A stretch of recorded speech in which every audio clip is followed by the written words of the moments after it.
بسم اللہ الرحمن الرحیم۔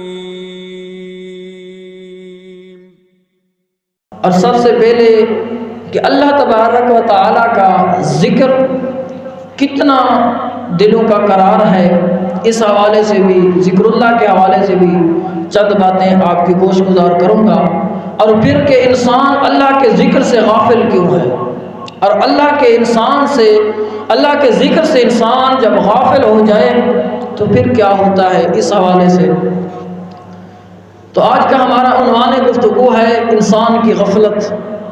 اللہ تبارک و تعالیٰ نے قرآن پاک کے اندر ارشاد فرمایا، الا بذکر اللہ تطمئن القلوب، کہ دلوں کا جو قرار ہے نہ یہ دنیا کے اندر ہے، نہ یہ پیسے کے اندر ہے، نہ یہ کاروبار کے اندر ہے۔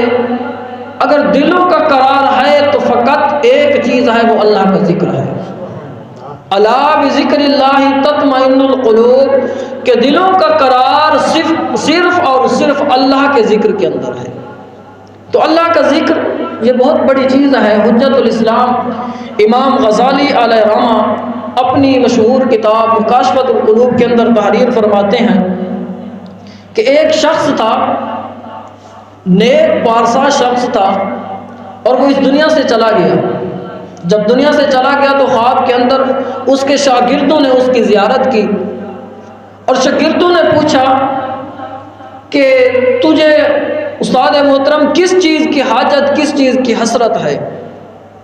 اس استاد نے جواب دیا کہ مجھے جو سب سے بڑی حسرت ہے مجھے یہ ہے کہ میں نے جو زندگی اللہ کے ذکر سے غفلت میں گزاری ہے۔